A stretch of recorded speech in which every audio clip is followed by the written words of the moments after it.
nanti 2024 itu harus diangkat puluhan perempuan asli Papua yang duduk di DPR Provinsi dan DPR Kabupaten seluruh tanah Papua. Ini yang laki-laki ini dengar baik-baik ini, ya. Itu laki-laki ini juga biasa tidak kasih kesempatan, tapi saya mau kasih tahu begini. Kemarin kita revisi otsus, kita memberi 25% dari setiap kabupaten kota itu kursi diangkat, tidak lewat pemilihan. Jadi diangkat dari orang asli Papua. Dengan syarat tidak berafiliasi kepada partai politik tertentu. Dia orang bebas. Teman-teman yang demo-demo itu silakan masuk di situ. Kalau belum punya KTA partai politik, dari tokoh masyarakat, tokoh agama, perempuan. Karena saya sudah tahu kelakuan begini, saya di situ sudah dibatasi 30% harus diangkat dari orang asli Papua perempuan. Jadi bupati-bupati dengar itu, jangan besok kasih laki-laki saya jaga mati itu barang. Karena itu ada dalam regulasi. Itu salah satu dari sekian regulasi dalam regulasi yang nanti dikerjakan oleh Ibu. Nanti MRP juga diangkat, ya. Jadi kita kursi pengangkatan untuk kabupaten kota seluruh Papua dan Papua Barat itu sejumlah 270-an kursi. Dan itu diperuntukkan. Kenapa kita angkat? Karena ada pengalaman di beberapa daerah, Merauke, Sorong Kabupaten, itu DPR orang asli Papua cuma 3-4 orang. Dan kalau tidak beri afirmasi, nanti kita akan ribut terus seperti ini.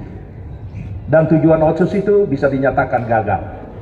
Oleh karena itu otsus harus serius. Dan saya sangat hormat minta dari Ibu Gubernur dan Pak Sekda untuk ini, karena meletakkan dasar ini benar-benar serius soal memperhatikan soal rekrutmen pegawai, soal DPR nanti juga, kan DPR itu periode lalu hanya DPR provinsi, sekarang kabupaten kota semua ada pengangkatan, jalur pengangkatan 25% diangkat, berarti di sini berapa kursi ya? 25 berarti sekitar 4, tapi ya di sini pasti orang asli kelihatan semuanya. Tapi di daerah lain itu harus diperhatikan dengan sungguh-sungguh bagian itu. Kemudian yang berikut ada anggota DPR di provinsi ini juga 45 orang, itu juga diperhatikan dengan baik-baik. Cari anggota DPR yang memang bisa memperjuangkan hak rakyat. Ya, jangan asal duduk di sana tidak bisa juga apa-apa. Di sana butuh orang yang bisa bicara, bisa memperjuangkan kepentingan masyarakat. Ini tugas Ibu Gubernur dan Pak Sekda Papua Tengah. Saya bilang Ibu Gubernur karena biasa PJ itu 6 bulan. Kalau ini bisa 2 tahun, sama dengan terpilih gubernur yang terpilih lewat pemilu. Nanti 1 tahun dievaluasi, kalau bisa ya dilanjutkan terus. Tapi pasti saya berjuang dilanjutkan terus begitu. Itu harapan saya kepada Ibu dan Pak Sekda, dan ada pesan khusus. Ini pesan tentang persatuan. Meskipun tadi Mama sudah sampaikan, tapi saya juga punya perasaan yang sama, punya penilaian yang sama tentang kelemahan kita satu itu soal persatuan. Saya kebetulan baru berpolitik itu baru 25 tahun, belum lama. 5 tahun pimpin Papua, Kota Jayapura, 10 tahun provinsi, dan sekarang masih 10 tahun di Senayan.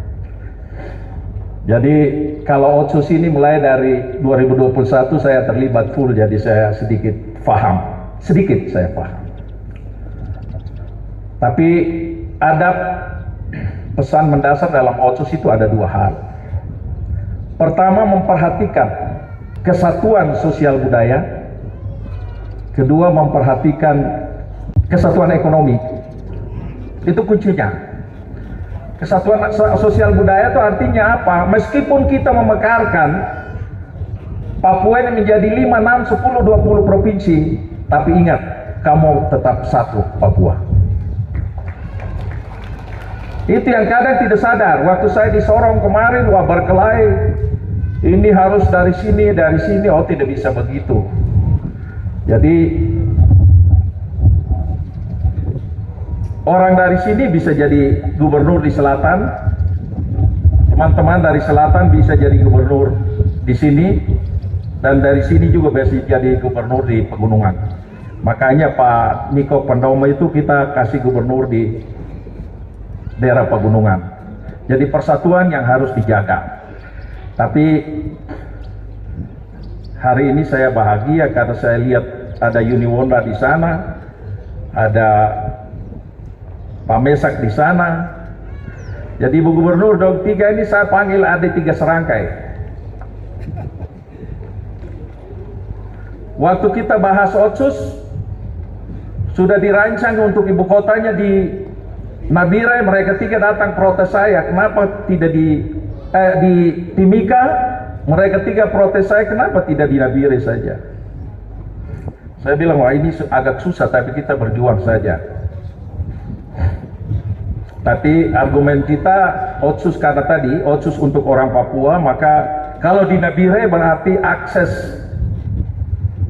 dari gunung ini semua bisa turun di ibu kota. Kalau di Timika kita masih sulit karena harus lewat pesawat. Itu argumentasi singkat begitu, dan lain-lain. Makanya hari ini Nabire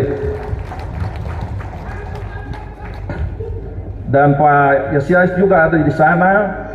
Beliau-beliau ini berjuang dari dulu. Jadi kita ada hari ini karena ada orang lain hari kemarin. Kira-kira begitu.